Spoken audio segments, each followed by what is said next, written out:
एक शहर में अनिल नाम का एक इंसान रहता था। अनिल एक कपड़ों की दुकान पर काम करता। उसकी बहुत साल पहले शादी हो गई थी। अनिल को हमेशा से लड़का चाहिए था। लड़का यह वंश का कुलदीपक होता है, पिता का नाम रोशन करता है और बुढ़ापे का सहारा होता है। पर लड़की शादी करके चली जाती है, ऐसी सोच रखने वाला पड़ोसियों को भी यह बात बताता था। शादी के कुछ साल बाद उसे 2 लड़के हुए। बड़े बेटे का नाम करण और छोटे बेटे का नाम किशन रखा। बाद में कुछ सालों बाद उसकी पत्नी का निधन हो गया। उसके बाद उसी ने उन दोनों बेटों का ख्याल रखा।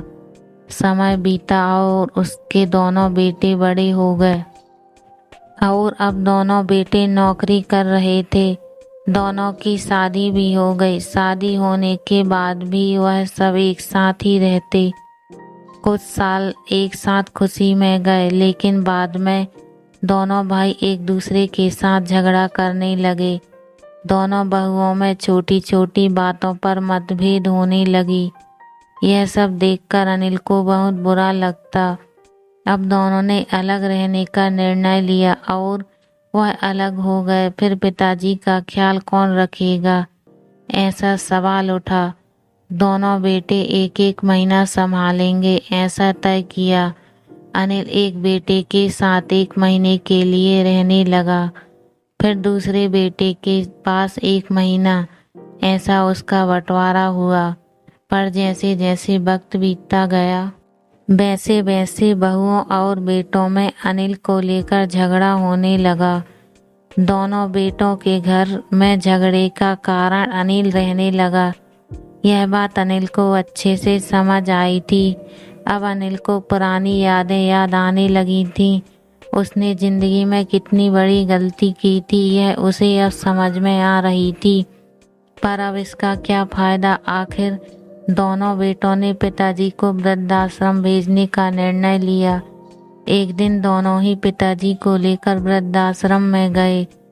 वहां जाने पर सभी औपचारिकता पूरी करके पिताजी को मिलकर वह दोनों अपने अपने घर वापस चले गए। बेटों के घर जाने के बाद अनिल बहुत रोने लगा। उसके बाद वृद्धाश्रम के कई लोगों ने उसे समझाया, पर वह बहुत दुखी हो गया था। अनिल को वृद्धाश्रम में जाकर 8-10 दिन हो गए थे। वह किसी से भी बातचीत नहीं करता और एक पेड़ के नीचे बैठकर विचार में मग्न रहता था। वहाँ के लोग उसे पूछते थे, पर उसने किसी को भी कुछ नहीं बताया। कुछ दिनों में वह एक व्यक्ति से थोड़ा बहुत बोलने लगा। बाद में दोनों की अच्छी दोस्ती हो गई। एक दिन वह दोनों बैठे थे, तब वह व्यक्ति अनिल को अपनी कहानी बताने लगा। वह बोला कि मुझे एक ही बेटा है। वह मेरे साथ छोटी छोटी बातों पर झगड़ा करता था। इस बात को मैं बहुत ऊब गया था। उस वजह से मैंने वृद्धाश्रम में रहने का निर्णय लिया।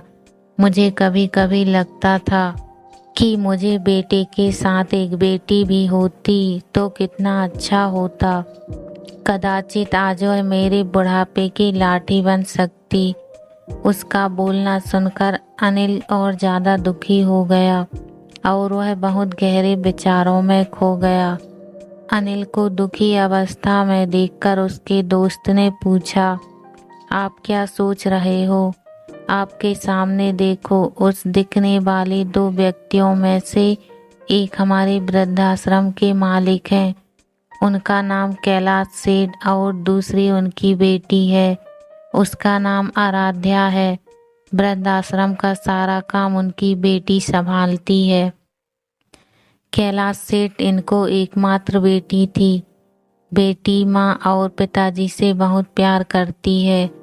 उतना ही प्यार वह वृद्धाश्रम के हर एक व्यक्ति से करती है।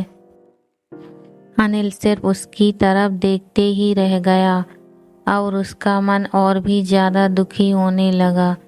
रात होने लगी थी। हर एक वृद्ध अपने अपने रूम में जाने लगे। अनिल भी उसके रूम में जाता है। रात का खाना जल्दी खाकर सब लोग सो जाते।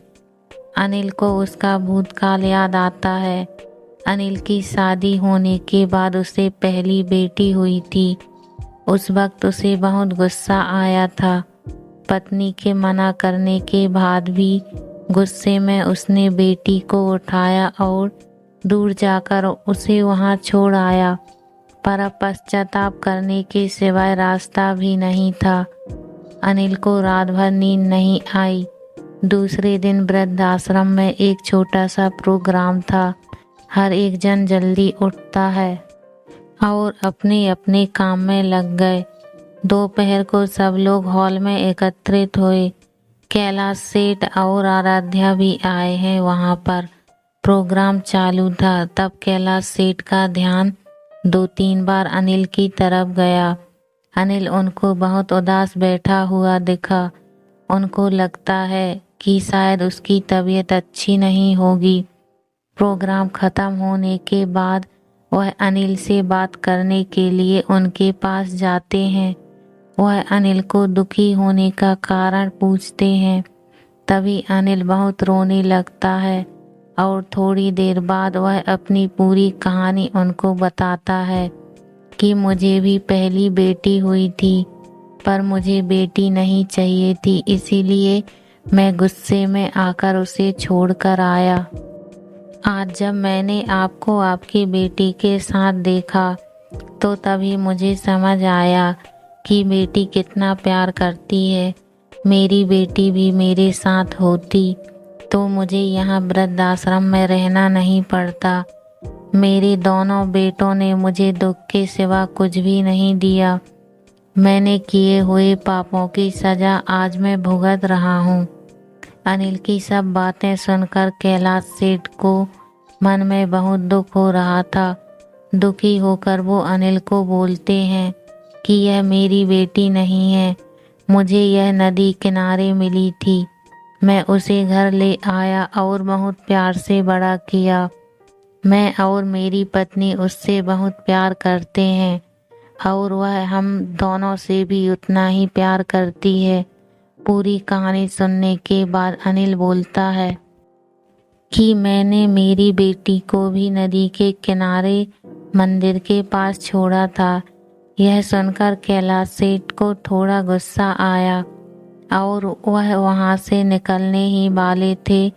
तभी उसी वक्त वह अनिल को पूछते हैं, आपकी बेटी का बर्थ मार्क वगैरह आप बता सकते हो क्या?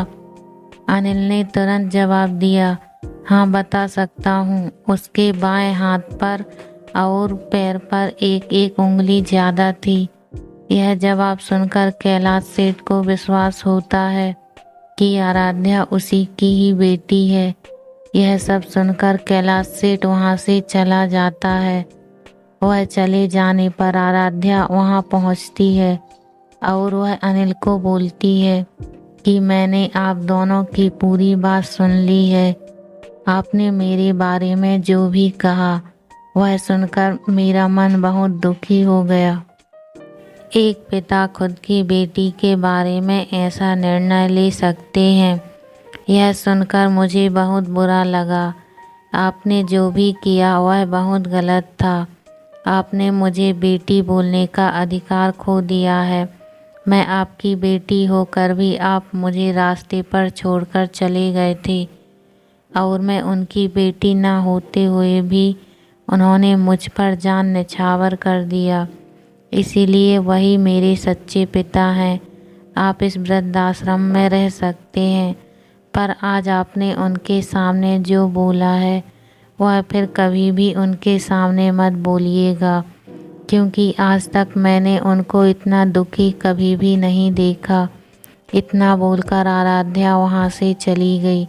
अनिल सिर्फ आंखों में आंसू लाकर उसकी तरफ देखता रह गया और अपने नसीब को दोष देता रहा।